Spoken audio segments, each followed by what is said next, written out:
فاسألوا اہل الذکر ان کنتم لا تعلمون۔ ایک بندے کو یہ شک ہوا دوران نماز کہ اب نماز کے دوران میری وضو ٹوٹ گئی ہے، تو ان کے لیے شریعت مطہرہ کے احکام یہ ہے کہ وہ نماز کو اسی جگہ چھوڑ دیں اور جا کے پھر تازہ وضو کر کے واپس آئیں۔ اگر اس نے امام کو حالت نماز میں پایا تو اسی کو کنٹینیو کر کے جاری رکھے اس نماز کو۔ اگر وہ مصلی ہے اور کسی امام کے پیچھے نماز پڑھ رہا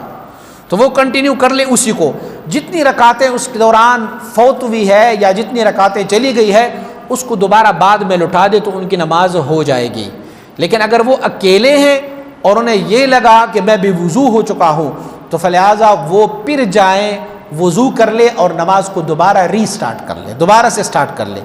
اور پہلے مسئلے میں بھی فقہا کا قول یہ ہے کہ ان کے لیے سب سے بہتر طریقہ یہ ہے کہ اگر وہ دوران نماز بھی وضو ہے تو وہ جائیں وضو کر لے اور نماز کو دوبارہ ابتدا سے ہی شروع کر لے، یہ ان کا بہترین عمل ہے۔ لیکن اگر کسی امام کے پیچھے کھڑے تو کچھ فقہا کا مسلک یہ بھی ہے کہ وہ جائیں وضو کر لیں، جیسے ہماری اس مسجد میں وضو خانہ بالکل قریب ہے، اور وہ جا کے وضو دوبارہ بنا کے آ جائیں۔ اگر ایک رکعت دو رکعت وہاں پر ختم ہو گئی ہو یا پڑھ چکے ہیں امام صاحب تو وہ جا کے آ کے واپس اسی کو امام صاحب کو فالو کرے، اور جو رکعتیں فوت ہوئی ہے